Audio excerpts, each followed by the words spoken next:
It's the only way to get complete buy-in, I'm convinced, but it does take time. Do we have it? Pardon me? Do we have it? Well, there are a lot of people that feel we don't. You know, Jim Hansen, who blew the whistle on climate in 1988, testified before Congress and said, what's happening now is a part of climate change or global warming. It's not normal and humans are a part of it. 1988, he blew the whistle. 20 years later, last year, Hansen testified before Congress again and said, if we don't keep carbon dioxide levels at 350 parts per million or below, all hell breaks loose. We're at 387, and we're on our way to 450. And that's why Bill McKibben has set up this organization, 350.org. And on October 24th, there's going to be, he wants demonstrations, gatherings of people all over the world. October 24th. Think about it, go to his website, 350.org, and look at that kind of civil action. Good evening, David. I hear a lot of talk about our dwindling resources and being green. I think one of the major problems that our planet has right now is overpopulation, and no one seems to want to address that. Well, we in North America love overpopulation. Because I think that part of it is it's those brown, black, and yellow people, they're breeding like flies. That's the problem. But wait a minute now, it's not just a function of numbers. You've got to factor in consumption per person. That's our impact. And then, the overpopulated world is the industrialized world. 20% of the world's population using over 80% of the world's resources and producing over 80% of the planet's waste. We are the problem. Now, even if you eliminated the 80% of the world, the poorer country, and just concentrated on the industrialized world, our rate of hyperconsumption is just far beyond anything the planet can sustain. And so I asked E.O. Wilson at Harvard, how many people could the Earth sustain indefinitely? And he said, well, if you want to live like Americans, maybe 200 million for the whole planet. Well, you think about that. The challenge, of course, is population. There are far too many of us. But one group of that population are by far consuming a massive amount of the planet's resources. We are the primary predator on the planet. And we've got to massively reduce our consumption, but 70% of our economy is dependent on that very consumption. It's a big, big challenge.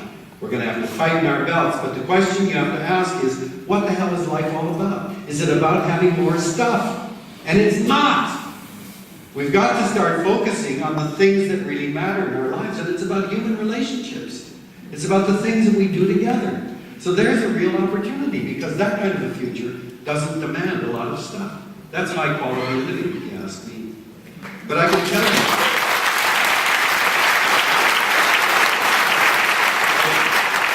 as someone who has lived with fish all his life, it's a very, very sad time.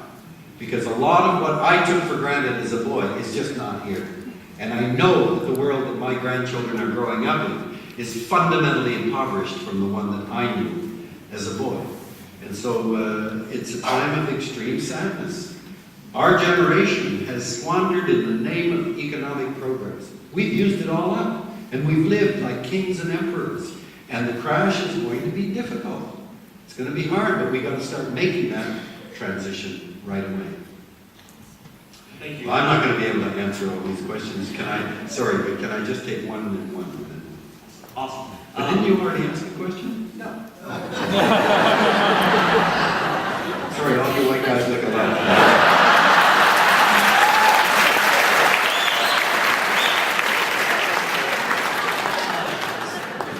Dr. Suzuki, what do you feel is the main inhibitor of this foresight, which you spoke of a couple of questions ago? Well, I think that the whole thing that keeps getting tossed up over and over is the economy.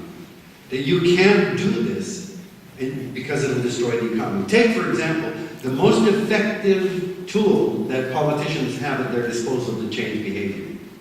You know what that is? Anybody know? What is the most effective tool? Tax, to put a price on carbon. Everybody, all the economists agree with that. And yet over and over again, at least in my country, we hear, if we did that, it would destroy the economy. We would lose 450,000 jobs and we'd be plunged into a depression. And that's always thrown up as the Great Scare. And yet I keep saying, hey, wait a minute now. We've got a sister country called Sweden. It's a northern country. And they've got a pretty highly industrialized country. I mean, they're way smaller than Canada. And they've got 2 distinct lines of cars that are Swedish. They have a carbon tax that is $120 a ton. Now, we don't, in Canada, hesitate to pay $90 a ton to put garbage into landfill, and yet you should hear the screaming anytime a carbon tax is raised. Sweden charges $120 a ton. They've had the carbon tax since the 1990s.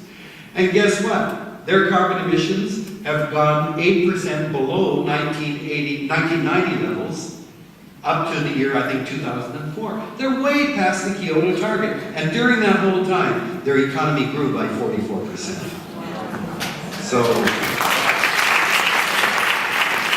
I saw your essay over the weekend in Vancouver that you were describing about the potential split in the environmental movement between those that understand the impacts and urgency of global warming versus, I don't want to characterize it for you, but maybe not in my backyard kind of scenarios, or tree hugging or protecting the environment scenarios. Can you help us maybe elaborate on that? And what, well, there's a huge battle. How to overcome that? There's a huge battle going on now. Several provinces have recognized that we have to start doing what Denmark and Sweden and Germany have now, and Spain have been doing for years. And that's encouraging as quickly as we can, as much green energy as we can put on the grid. And what's happening is a NIMBY growth in Toronto, for example. They're proposing a set of windmills offshore, and all the people with the view there, like they did in Cape